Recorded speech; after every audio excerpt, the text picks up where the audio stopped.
Hello Munchkins, welcome back to the channel. My name is Ocean and I am an English teacher on the platform of Unacademy.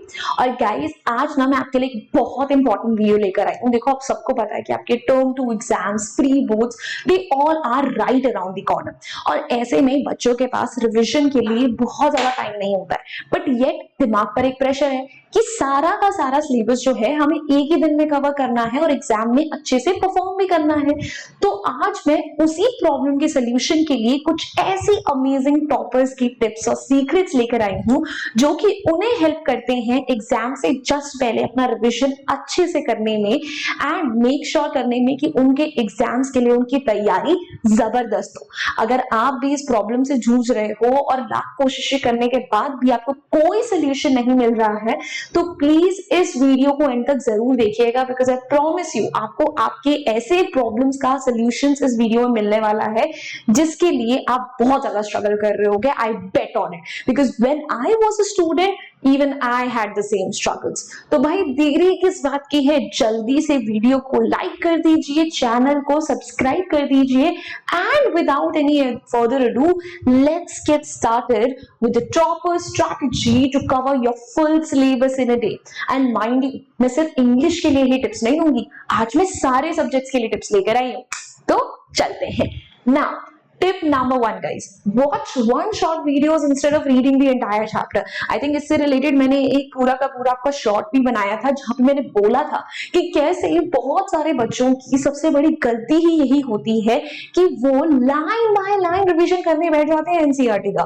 देखो अगर आप class 10 class 11th में हो तो ऐसा तो होने से रहा, बिकॉज सिलेबस का भार इतना ज्यादा है और समय सिर्फ इतना सा। तो इंस्टेड ऑफ डूइंग दैट, ठीक है, आपको जिन जिन चैप्टर्स को रिवाइज करना है उनका वन शॉट देखो। कितने सारे टॉपिक्स के वन शॉट्स तो आपको इन्हीं चैनल्स पे मिल जाएंगे। 15 से 20 मिनट की वीडियो है, उसमें से अगर आप स्टार्टिंग का एंड का वो टाइम हटा दो तो आप आराम से 10 से 12 मिनट में एक टॉपिक को रिवाइज कर सकते हो, which is far better than reading the entire thing from NCERT and then still going to reference books for those extra things जो भी आपको NCERT में मिसिंग मिलेंगी और इससे आपका टाइम बहुत ज्यादा बच जाएगा। तो please always follow this technique to revise your topics instead of reading it line by line from NCERT. Now moving on to the tip number 2, focus on easy and important topics first and then move on to difficult ones. बच्चे पता है अपने revision के time पे सबसे बड़ी गलती क्या करते हैं कि वो स्टार्ट करते हैं उन टॉपिक्स के साथ जो भी सबसे ज्यादा उनको डिफिकल्ट लगते हैं। उनको दिमाग में ये रहता है कि अगर हमने इन टॉपिक्स को अच्छे से कवर कर लिया तो इजी वाले तो हमें वैसे ही आते हैं, उसको तो हम बचे हुए थोड़े से टाइम पे भी रिवाइज कर लेंगे। बट यही आप मात खा जाते हो। क्यों? क्योंकि आपका जो स्कोरिंग पॉइंट है वो यही इजी और इंपॉर्टेंट टॉपिक्स है, ना कि डिफिकल्ट वाले। तो स्टार्ट विद दोस टॉपिक्स जिनमें आप अच्छे से थरो हो, because it's going to take it is going to take the least amount of time and आपके उतने मार्क्स जो है पक्के हो जाएंगे, आपको कॉन्फिडेंस में बूस्ट लगेगा कि हाँ यार मुझे चीजें आती हैं। Then move on to those topics जो कि इंपॉर्टेंट है और आपके इजी टॉपिक्स में कवर्ड नहीं हो पाए थे। इससे आप अपनी मैक्सिमम अच्छे से प्रिपरेशन करके जा रहे हो, बिकॉज क्वेश्चंस कहीं ना कहीं वहीं से आएंगे। देन जो फिर बचा हुआ टाइम है that is something that you have to dedicate to those topics जो कि आपको डिफिकल्ट लगते हैं, जिनको पढ़ने में आपको बहुत ज्यादा आफत आती है। क्यों? क्योंकि एटलीस्ट अब आप अपने 70 to 80% सिलेबस के लिए तो प्रिपेयर्ड हो ही। अब जो ये 10% या 20% बचा हुआ सिलेबस है, अगर ये अच्छे से नहीं भी हो पाता बचे हुए टाइम पे, तो दिल को ये सुकून तो रहेगा ना कि उतना पोर्शन तो हमने अच्छे से कर ही लिया है। So always follow this technique for your revision. Okay, moving on. For numericals and mathematical questions, do not try to practice each question given in the book. Instead, focus on PYQs from each chapter. देखो अगर आप science वाले background से, science छोड़ो यार किसी भी background से क्यों ना हो, ठीक है, I think it applies to your history, geography, all the subjects. आपको कभी भी ये नहीं करना है कि बैक एक्सरसाइज के सारे क्वेश्चन जो है प्रैक्टिस करके बैठ जाने हैं। देखो पेपर में से वहां से क्वेश्चंस आते हैं, बट सारा पेपर वहां से बनकर नहीं आता है। बैक एक्सरसाइजेस में से आपको सिर्फ वही क्वेश्चंस प्रैक्टिस करने हैं जो भी आपको डिफिकल्ट लगते हैं, या फिर जो कभी आपके टीचर ने बोले होंगे कि भाई हाँ इंपॉर्टेंट है, यहां से क्वेश्चन आ सकता है, जो आपको ऑलरेडी इजी लगता है, उसको बार बार प्रैक्टिस करके क्या ही फायदा। Once you are done with that ना, अपना फोकस जो है पीवाईक्यूज पर, कॉम्पिटेंसी बेस्ड क्वेश्चंस ऐसो पर रखना, बिकॉज जो आपके प्री बोर्ड्स के पेपर है, टर्म 2 का पेपर है, वो कहीं ना कहीं वहीं से बनकर आने वाला है। नाउ आई अंडरस्टैंड जो बच्चे क्लास 11 से हैं वो मुझे बोलेंगे कि मैम क्लास 11th में कैसे पीवाईक्यूज, तो उसके लिए कुछ मत करो, एक चीज करो, जो आपके सीनियर्स हैं या तो उनको रीच आउट कर लो टू आस्क देम कि भाई कौन से ऐसे टॉपिक्स हैं जहां से आपके टाइम पर क्वेश्चन जरूर आए थे, या फिर अगर आपने समय रहते हुए मेरी वीडियोस देखी थी तो मैंने बहुत पहले बच्चों को ये सजेस्ट करा था कि the question papers last year के जो स्कूल के क्वेश्चन पेपर्स हैं handy even for pre boards, because teachers have a tendency to repeat those patterns, कहीं ना कहीं वही क्वेश्चंस या उसी के जैसे क्वेश्चंस अक्सर आ जाते हैं एग्जाम में। तो अगर वो काम आपने कर रखा है तो आपके लिए बल्ले बल्ले है, अदरवाइज ठीक है, जो टीचर ने इंपॉर्टेंट बोला था या जो रिवीजन में आए थे, जो क्लास टेस्ट में आए थे, उनके ऊपर फोकस करके जाना, वहां से भी बहुत ज्यादा हेल्प मिल जाएगी। Moving on to next one. Do not touch new topics and chapters one day before the exam. Instead, focus on the ones you've already studied. बेटा, ये आप सबसे बड़ी गलती कर सकते हो अगर आप ये सोच रहे हो कि एग्जाम्स में 1 या 2 दिन पहले मैं जो है नए टॉपिक्स पढ़कर समझ भी लूंगा और वहां से जब क्वेश्चंस आएंगे मैं उनको अच्छे से अटेम्प्ट भी कर लूंगा। ये नहीं होने वाला। अभी भी आपके एग्जाम में 1-2 हफ्ते बचे होंगे। This is the time if you still want to touch any new topic और सच, बट एग्जाम से 1 दिन पहले कुछ नहीं करना। ऐसा जो नया टॉपिक है उसे भाड़ में जाने दो, ठीक है। Exam is not so much about hard study but about smart study.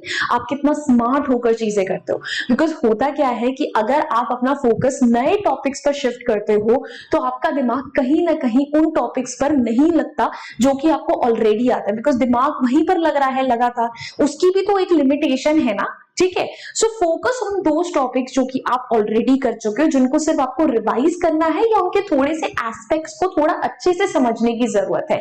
ऐसा कोई टॉपिक या ऐसा कोई चैप्टर जिसके बारे में आपको दूर दूर तक पता ही नहीं है, आपने कभी मिस आउट कर दिया था, उसको टच करने की कोई जरूरत नहीं है।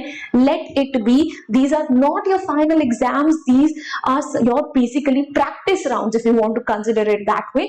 तो कुछ टाइम बाद उनको अच्छे से समझ लेना, पढ़ लेना, बट अभी पढ़कर अपनी जो मेहनत है उसको गवारा मत करना। Moving on to the next one, start studying within an hour of reaching home and do not procrastinate studying for later hours. This is one tip that I swear by as a topper. मतलब ये एक ऐसी चीज है जिसे मैंने through out academic life जो है बहुत अच्छे से फॉलो करा है, एंड पर्सनली ये मुझे बहुत हेल्प करता था।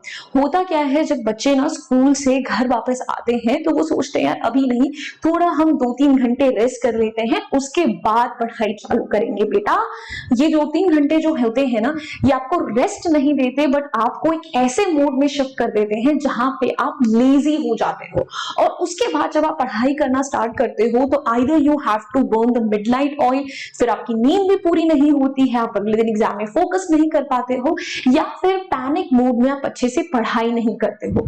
घर आने के बाद 1 hour is more than enough to freshen up, relax and have something. उसके बाद आपको सीधा पढ़ाई में जुट जाना है। आई एम प्रीटी श्योर जो स्कूल्स हैं उनके इस टाइम पर तो पूरा स्कूल तो लगेगा नहीं, सुबह के टाइम पर ही आपका स्कूल होगा, आप आराम से 11-12 बजे घर पहुंच जाओगे। उसमें अगर आप 1-1.5 घंटे का ब्रेक आपने ले लिया और उसके बाद आप पढ़ने बैठ जाते हो 2 बजे से भी चलो, तो आपके पास अच्छे खासे 6 आवर्स की विंडो है अंटिल 8 o'clock, जब आपका डिनर टाइम हो, आप अच्छे से पढ़ाई कर सकते हो। डिनर करने के बाद भी आप चाहो तो 2 घंटा और पढ़ सकते हो, and you can still manage to have a good night sleep of 6 to 7 hours and then wake up the next morning and do a quick revision before your exams. वहीं अगर आप 2-3 घंटा वेस्ट कर दोगे तो उसके बाद पढ़ाई में ज्यादा मन नहीं लगेगा या बहुत पैनिक कर जाओगे। Always follow this method guys, ताकि आप समय बचाकर अपनी नींद भी पूरी कर सको। बिकॉज बेटा आपकी जो बॉडी है वो भी एक बैटरी रिचार्ज मांगती है, और जब तक आपकी नींद पूरी नहीं होगी, आपको खाना प्रॉपर नहीं मिलेगा, आप अच्छे से फोकस और कॉन्सेंट्रेट नहीं कर पाओगे। Moving on, next, allocate time for each topic and try covering it in the given time limit. ये भी एक ऐसी टेक्निक थी जो मैं बहुत फॉलो करती थी एग्जाम के टाइम पे। What I used to do whenever I used to come back home, I used to have a blueprint in my mind. मुझे पता था कि मेरे एग्जाम में कितने चैप्टर्स आने वाले हैं, और मैं एक एक चैप्टर को उस हिसाब से एक टाइम अलॉट कर देती थी। ठीक है कि या तो मैं स्टार्टिंग में अपना सारा समरीज वगैरह नोट से रिवाइज कर लूंगी, देन इतना टाइम मेरा क्वेश्चन में, या फिर हर एक टॉपिक को मुझे 1 घंटा देना है या 1.5 घंटा देना। इससे क्या होता था, मेरे को क्लियर होता था कि ठीक है इतने टाइम तक मेरा पूरा रिविजन हो जाएगा, और ठीक है मुझे इतने में प्रैक्टिस करनी है। तो आपके पास जब ये ऑलरेडी ब्लूप्रिंट होगा, जब आप सॉरी 1 सेकेंड बोलते अटक गए। ओके, सो जब आपके दिमाग में ऑलरेडी ब्लूप्रिंट होता है और उसके बाद आप पढ़ने बैठते हो ना, तो दिमाग को स्ट्रीमलाइन काम करने में इतनी ज्यादा प्रॉब्लम नहीं होती। वरना होता क्या है कि आप सब कुछ लेकर बैठ जाओगे, आपको समझ नहीं आएगा कहाँ से शुरू करना है, कहाँ पे खत्म करना है, कितना टाइम किस में लगेगा, और बहुत ज्यादा ना पैनिक की सिचुएशन हो जाती है। जब मैं उतने ही टाइम में उस टॉपिक को कंप्लीट करने की कोशिश करती थी, उसको और थोड़ा सा आधा 1 घंटा एक्स्ट्रा दे देती थी, which used to basically help me cover my entire syllabus within just a day. और उसके बाद मैं मस्त तरीके से अपना एग्जाम लिख कर आती थी। मेरी कुछ ट्राइड एंड टेस्टेड टिप्स है जो मैं अपने एक्सपीरियंस के बेसिस पर बोल रही हूँ बच्चों, तो प्लीज इसको तो जरूर अच्छे से फॉलो करना, आपको बहुत ज्यादा हेल्प करेंगे। नाउ इसके अलावा before I finish this video off, I want to give you one extra tip that I did not mention in my PPT, but पढ़ाते पढ़ाते ऐसे ही मेरे दिमाग में अभी स्ट्राइक करो। One thing guys, प्लीज जब भी आप अपना पढ़ाई करने बैठोगे, ये रिविजन करने बैठोगे, तो उस टाइम पे एक चीज का फोकस अच्छे से करना है कि आपको ना कभी भी अपने दोस्तों से ये नहीं पूछना है कि भाई वो कितना पढ़ लिया, ये कितना पढ़ लिया, बिकॉज उससे कोई हेल्प नहीं है। दूसरों की प्रोग्रेस कितनी हो रही है that doesn't really matter for you. ठीक है, एंड अगर सारा सिलेबस नहीं भी हो पाता, ठीक है थोड़ा बहुत बच भी जाता है, तो अपने ऊपर एक्स्ट्रा प्रेशर लेने की जरूरत नहीं है। आपके टीचर्स बैठे हुए हैं, आपको उतने ही लिमिटेड सिलेबस में हम बहुत अच्छे नंबर दिलाएंगे अगर आप हमारी वीडियोस जो हो अच्छे से सिंसियरली देखते हो। एंड प्लीज बहुत लंबे लंबे स्टडी स्लॉट्स में मत बैठना। आप 1.5 घंटे 2 घंटे के स्टडी स्लॉट्स रखो, और उसके बाद 10-15 मिनट का ब्रेक जरूर लेना, ताकि आपका माइंड भी साथ साथ रिलैक्स कर सके। So yeah, now that's all. So guys, I really hope आपको वीडियो अच्छी लगी हो, और अगर आपको अपनी प्री बोर्ड की, अपनी क्लास 11 के टर्म 2 की प्रिपरेशन और बढ़िया तरीके से करनी है, आपको मेक श्योर करना है कि आप हर एस्पेक्ट से हर चीज के लिए तैयार हो, तो जल्दी जाओ और ओशन नाम को अनअकैडमी पे फॉलो कर लो। क्यों मैं ऐसा बोल रही हूँ, बिकॉज एप्लीकेशन पर हम लोग आपके लिए बहुत सारी ऐसी वीडियोस लेकर आते रहते हैं जो कि फ्री ऑफ कॉस्ट होती हैं, जहां हम लाइव पढ़ाते हैं। आप नोट्स डाउनलोड कर सकते हो, अपने डाउट्स पूछ सकते हो, और पोल्स में पार्टिसिपेट कर सकते हो। तो फटाफट जाओ और इस चीज का फायदा उठाओ, ताकि आपकी प्रिपरेशन और बढ़िया हो सके। एंड या That's all for today's class. Now I hope guys आप सबको ये वीडियो अच्छी लगी हो, आप सबको हेल्प मिली हो। अगर yes तो जाइए, hit the like button, share this video with your friends, and do not forget to subscribe to our channel. I'll see you guys next time. Until then, bye bye, hasta la vista. फिर मिलेंगे पढ़ते पढ़ते। Bye guys.